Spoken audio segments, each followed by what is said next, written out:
আসসালামু আলাইকুম। আশা করি সবাই ভালো আছেন। আজকে আপনাদের সাথে 42 বডির কামিজ কাটিং শেয়ার করব। ভিডিওটি না টেনে সম্পূর্ণ ভিডিও দেখার অনুরোধ রইল। এখানে আমি কামিজের কাপড়টিকে এমনভাবে বিছিয়েছি যেন গলার ডিজাইনটি মিডল পয়েন্টে থাকে। নিচ থেকে স্কেলের সাহায্যে একটি সোজা দাগ দিয়ে নিচ্ছি বাঁকা কাপড়গুলোকে কাটিং করার জন্য। এখন নিচ থেকে কামিজের লম্বার মাপটি নিয়ে নিব। কামিজের লম্বার মাপটি হচ্ছে 44 ইঞ্চি। তার সাথে আরও 1.5 ইঞ্চি নেব এক্সট্রা সেলাইয়ের জন্য। এখানে স্কেলের সাহায্যে একটি সোজা দাগ টেনে নিব। এখন উপরের দাগ থেকে ইঞ্চি টেপ ধরে 7 ইঞ্চিতে একটি দাগ দিয়ে নেব বডির মাপের জন্য। 14 ইঞ্চিতে পেটের মাপের জন্য একটি মার্ক করে নেব এবং 21 ইঞ্চিতে একটি মার্ক করে নেব সাইড ফাড়ার জন্য। এক্ষেত্রে কারো রুচি অনুযায়ী মাপের পরিবর্তন হতে পারে। একই মাপগুলো এপাশেও দিয়ে নিব, তারপর স্কেলের সাহায্যে দাগগুলোকে টেনে নিব।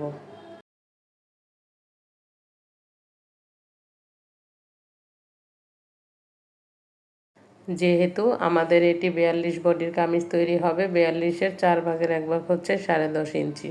তাই 10.5 ইঞ্চিতে একটি মার্ক করে নিব এবং 1 ইঞ্চি সেলাইয়ের জন্য অতিরিক্ত নিব। পেটের মাপ হচ্ছে 36 ইঞ্চি, 36-এর 4 ভাগের 1 ভাগ 9, তাই 9 ইঞ্চিতে একটি মার্ক করে নিব এবং 1 ইঞ্চি সেলাইয়ের জন্য অতিরিক্ত। ঠিক একইভাবে হিপের মাপ হচ্ছে 42 ইঞ্চি, 42-এর 4 ভাগের 1 ভাগ 10.5 ইঞ্চিতে একটি মার্ক করে নিব এবং 1 ইঞ্চি সেলাইয়ের জন্য অতিরিক্ত নিব। উপর থেকে পুটের জন্য 6.5 ইঞ্চিতে মার্ক করে নেব এবং গলার জন্য 3.25 ইঞ্চিতে একটি মার্ক করে নেব। স্কেলের সাহায্যে পুটের মাপ থেকে নিচ দিকে একটি দাগ দিয়ে নিব। দাগটি একদম সোজা না দিয়ে 1/2 ইঞ্চি বাড়িয়ে দিব। এখানে আর্মহোলের জন্য হালকা হাতে শেপ দিয়ে নিব।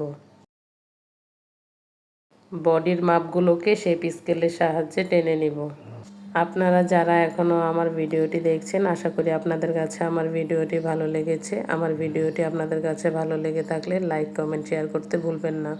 এখন নিচ থেকে কামিজের ঘেরের মাপটি নিয়ে নিব। আমি এখানে কামিজের ঘের দিব 26 ইঞ্চি। 26-এর অর্ধেক 13 ইঞ্চিতে একটি দাগ টেনে নিব এবং 1 ইঞ্চি সেলাইয়ের জন্য অতিরিক্ত নিব।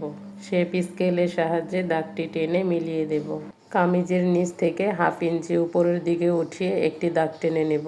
এতে করে সেলাইয়ের পর কামিজের কোণাটি ঝুলে পড়বে না। দাগ অনুযায়ী কাপড়টিকে কাটিং করে নেব।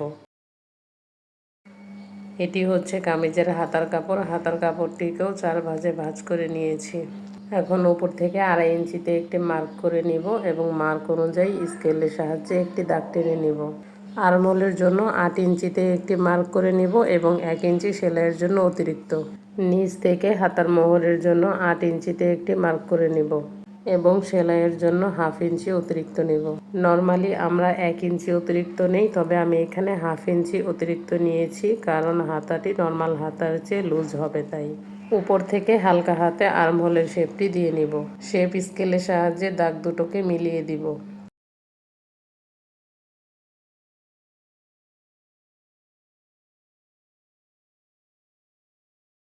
এখন হাতার কাপড়টিকেও কাটিং করে নিব। আমার ইউটিউব চ্যানেলটি যদি এখনও সাবস্ক্রাইব করে না থাকেন, তবে আমার চ্যানেলটিকে সাবস্ক্রাইব করে দেওয়ার অনুরোধ রইল। আর যদি আমার ভিডিওটি ফেসবুক পেজ থেকে দেখে থাকেন, তবে আমার পেজটিকে ফলো দিয়ে পাশে থাকবেন। আল্লাহ হাফেজ।